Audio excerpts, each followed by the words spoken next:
மொத்தம் 11 அறநூல்கள் இருக்குது. அந்த அறநூல்கள் பற்றிய செய்திகள் தான் நம்ம பார்க்க போகிறோம். ஓகேவா?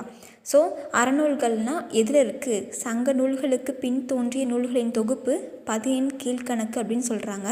இந்த 10 கீழ்கணக்கில் தான் அறநூல்கள், அதாவது நீதி நூல்கள்னு சொல்லுவாங்க, இருண்டகால இலக்கியங்கள்னு சொல்லுவாங்க, இந்த நூல்கள் இருக்குது. ஓகேவா? ஸோ அறவியல் இலக்கியங்கள் அப்படின்னா மனிதன் தனக்கென வரையறுத்து கொண்ட ஒழுக்க முறைகளின் தொகுதியே அறம். உலகிற்கு அறம் கூறும் நோக்கோடு எழுந்த இலக்கியங்களை அற இலக்கியங்கள் என்றும் அறங்கூர் கவிதைகளை அறங்கவிதைகள் என்றும் குறிப்பிடுவர். அறம் அப்படிங்கிற சொல்லை எப்படி பிரிக்கிறாங்க பாருங்கள். அரு கூட்டல் அம் அப்படின்னு பிரித்து தீமையை அறுப்பது, அதாவது தீமையை அறுக்கிறது இல்லைன்னா தீமையை நீக்கிறது என்றும், அறுதி செய்வது கடமைகளை வரையறுப்பது என்றும் பொருள் கொள்வர். ஸோ நமக்கு எப்படி கேட்கலாம் அப்படின்னா அறம் என்று சொல்லியிருக்கலாம் பொருளும் கேட்கலாம், அறம் என்பதை பிரித்து எழுதுகணும் கேட்கலாம். சரியா?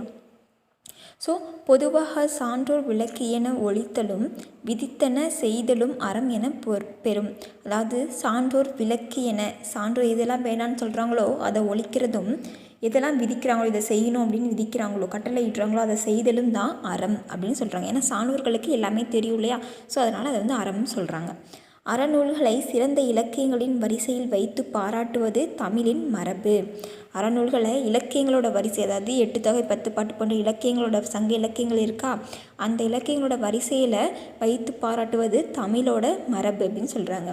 சரி, இந்த அறநூல்கள் எந்த காலத்துலேருந்து தோன்றியது அப்படின்னா கிமு 3ஆம் நூற்றாண்டுலேருந்து கிமு 6ஆம் நூற்றாண்டு, கிமு 3ஆம் நூற்றாண்டு முதல் கிமு 6ஆம் நூற்றாண்டு வரை அறம் வலியுறுத்தும் நீதி நூல்கள் தமிழில் பலவிதமான வடிவங்களிலும் வெளிப்பாட்டு முறைகளிலும் எழுதப்பெற்றன. பலவிதமான வடிவங்கள் அப்படின்னா கவிதை, கட்டுரை, உரைநடை வடிவங்களை தான் இங்கே மென்ஷன் பண்ணுறாங்க. ஓகேவா? காதலும் வீரமும் சங்க காலத்தில் போற்றப்பட்டதைப் போலவே அறமும் நீதியும் சங்கம் மருவிய காலத்தில் பெரிதும் போற்றப்பட்டது. அதாவது சங்கம் மருவிய காலத்தில் இயற்றப்பட்ட 18 நூல்கள் 10 கீழ்கணக்கு நூல்கள் என சொல்கிறாங்க. ஓகேவா? ஸோ அந்த 18 நூல்களை ஒரு பழம்பாடல் சொல்லுது.